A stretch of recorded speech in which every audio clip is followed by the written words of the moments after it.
I cut them off, they really started to act ass, but that ain't my problem. I mean, it kind of is my problem, but you know what I mean. Like, there's no point in getting mad over something I can't control. I can't control their behavior.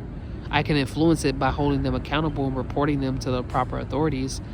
But aside from that, if they want to be buffoons, if they want to be bullies, if they want to be intolerant, if they want to be religiously closed-minded, then that's on them. Because I know that there's good religious people out there that don't act like that. Just like I know there's good white people out there that don't act like that. Not everybody's like that. And I try to have a healthy perspective of the world, despite my self-doubt and sometimes depression, or maybe even negative insight, negative perception of things. But like I said, all in all, overall, I'm grateful that the universe still let me live through all this, and is giving me the strength to walk away. That's simple. So please tell your story. If you've been through it, I know it's hard, but don't talk about what you're not comfortable talking about. Only talk about, whatever you're comfortable talking about. Talk about that first. If you want to start off with the good stuff, and you want to start off with the laughs and the hee and the goofy, energy, start with that first, and then go with the bad. Or if you want to start with the bad and then end it with a positive note, do whatever works for you. And the people that support you are going to accept you for who you are, despite how things may look on the outside. Sometimes people need to laugh through this experience. Sometimes people need to cry. Sometimes people need to sit in silence. Sometimes people need to talk it out. Just depends on the person. But don't, let them control what they don't have control, what they wish they had control over, but they don't. Like free speech. They can't take that from you. Especially if the universe is giving you the right of way to speak your mind, they can't take that from you. No matter how hard they try, they can only peer pressure you to bend to their will. They can only intimidate you, but they can't take that from you. They can't take away how you feel internally.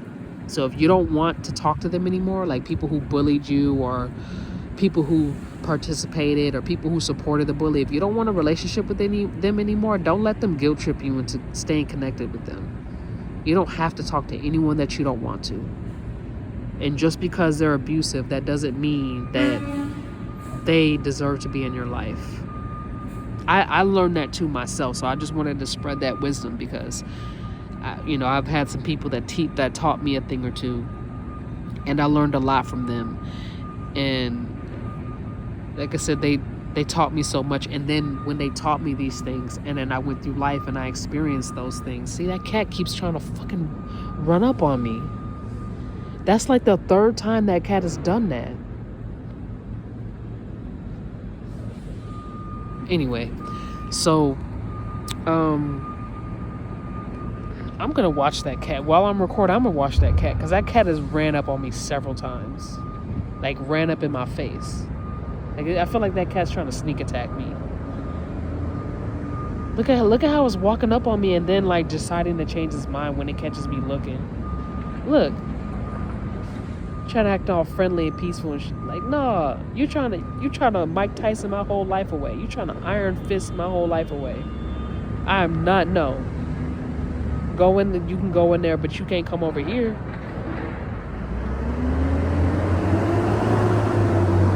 See, again,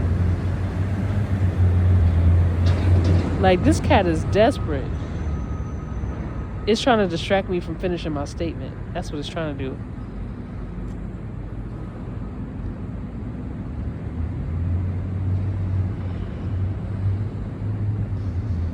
Okay, so yeah, like I was saying before, however you decide to tell your story, don't let them try to control you, because a lot of them will try to be violent, or they'll try to sick their animals after you.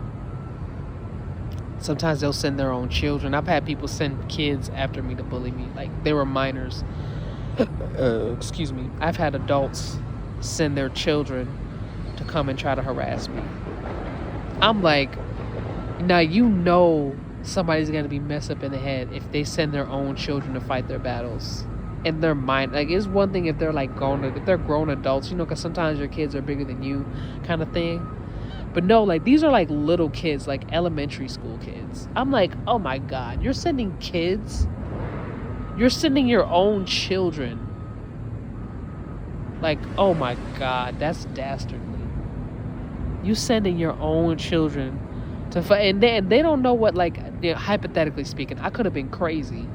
You know what I'm saying? I could have been somebody that just goes around hurting kids. You know what I'm saying? Like, they put their children in the line of fire and use them as a shield, a sword and a shield. And a lot of the bullies that harass me, they know I have a soft spot for kids. They know I have a soft spot for kids. So if the kids are like slick at the mouth or whatever, like, I'm more likely to let it go when it's a kid. But it's like, I'll give a kid a stern look like a parent. Like, and a lot of times that works. If I give a kid a stern look, if they say something disrespectful and they go too far, I give them a look and they stop. Because kids, they respond to an adult that takes things seriously when they're trying to be disrespectful, or they're trying to push it, or they're trying to challenge you. When you give them the look, when you give a kid the look, and most adults know what I'm talking about when I say this, whether they have kids or they've been around kids, all you have to do is give kids the look. And most of them, no matter how baby kid they are, you know, if they have half a brain, their intuition is gonna guide them to stop acting like that and talk about something else, move on, because kids are more innocent than adults are. Like, an adult, if you give an adult that look, the same look you would give a kid, they're gonna feel threatened and maybe even misbehave even more.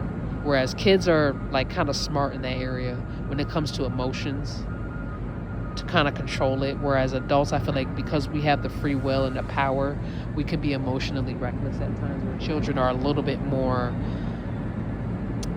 they have a higher EQ than some adults do. I've noticed. You give a child a stern look and they leave you alone. You give an adult a stern look and they feel challenged enough to approach you and be more aggressive. Like that security guard that I saw. When I gave him a stern look because of the way he was disrespecting me, he was like, oh, am I supposed to be intimidated by that? No, I know if that was a kid that was bullying me and I gave him that look, they would stop and talk about something else or walk away or leave me alone eventually. Like, right then and there. But sometimes adults, we can get caught up in our egos and do too much and say too much out of emotion. But like I was saying before, however you process what you went through, it's okay to use a social media platform to tell your story. It could be any social media. I'd recommend YouTube, because YouTube seems a little bit more long lasting, whereas other websites, it seems like it just seems like they kind of come and go. Like Facebook, it was popping for a while, but people don't really use it that much anymore. People are still using Instagram, I'm not gonna lie, but ever since TikTok came out, you know, people are using that a lot. Snapchat, people are using that too. Like a lot of these other websites like dating apps. A lot of people do have an Instagram, but I wouldn't be surprised if Instagram loses a little bit of prestige, because YouTube is kind of dominating in that area. Like how Twitter, for example, like Twitter was popping. Everybody was on Twitter. Now people don't even talk about Twitter anymore. The only people that talk about Twitter are older adults that are like older than 30. Those are the only ones that still talk about tweeting and Twitter, and those are the only ones. But the younger generations, like my generations, they're like Snapchat, Instagram, TikTok. And Snapchat is like barely, I don't know. People don't really talk about Snapchat anymore. Like I hear it every now and then, but even Snapchat has kind of lost its touch, its glow. There's still TikTok and Instagram. Instagram has stayed firm, so I don't know. Instagram might still be popping. It might be popping for a long time, but like I said, I can definitely see it losing its momentum to YouTube, because I I don't know, I guess the format, like maybe YouTube has expanded a little bit more, and it's I feel like it's a little bit more organized. And YouTube is that's just a platform for like truthers, really. If you want to be a truther, YouTube is the page to go. YouTube supports truthers. You know, what I started because at first YouTube was being used to silence like conspiracy theorists, but slowly over time, whatever purpose it was used to like silence people, it backfired. Because a lot of like, even some of my videos had gotten taken down, and then when I re-uploaded them and I was like persistent, it just, I don't know, I just started noticing like, and then a lot of people were saying, oh, my video might have gotten taken down, and then their video, and then I just noticed how people's videos were still up. Because back then, when, you know, YouTube, a lot of people's videos got taken down, so they either had to make another one or re-upload. So then, like, if they talk about certain topics that trigger YouTube or YouTube analytics, the video would get taken down. But I started noticing when people would be like, man, I would have thought, like, you know, my video might be taken down, so if it does, I'll make another one, but their video never gets taken down. And then they still make a part 2. I started noticing that happening, like, a whole lot. And then a lot of the time, the content that I was talking about on my YouTube page, it stayed up. I talked about pretty much all the icebreakers, you know, the toe steppers, right? I talked about it all. I think I talked about a lot of things that could have got my YouTube. I talked about a lot of things that could have got my YouTube banned, but it's still there. So I'm like, in my head, I'm thinking YouTube might be the platform for truthers to speak their mind and not have a cover over their face. Now, if it's people that's just like doing the most, like, you know, if they're trolling or if they're being, you know, prejudiced or something like that, or they're being hateful, or, you know, they're misleading people, like if they're basically violating any like natural or state laws on the content, then YouTube will shut it down. But if someone's just speaking their truth and with the proper disclaimers and trigger warnings and stuff like that, you know, no copyright infringement, stuff like that, if they protect their right to express themselves, YouTube hasn't really been hard on people like it used to. Yeah. I mean, I don't know, YouTube itself is not the problem. It was probably like different like, I guess, engineers or programmers. Maybe things have changed over time where there's just, they don't block certain things. Like maybe the people who what the fuck? No, I ain't cool with that. I ain't cool with no random, because you've been walking up on me all night. I ain't cool. I ain't trying to pet you. Because a lot of these animals, they be seeming all friendly and shit, and then when your back is turned or when you're not looking, they be trying to run up and shit. Like, that cat did that enough times to where I feel like this cat is completely dominating me and I don't feel comfortable, and I'm just gonna get up and leave now.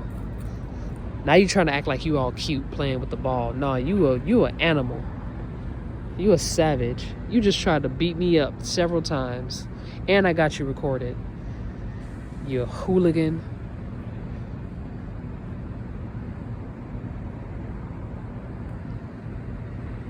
That cat really, like, I took a look away from the cat for like 2 seconds and it's running up on me.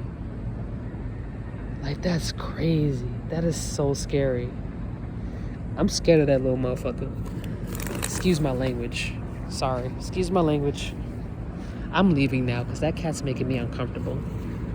And I'm scared.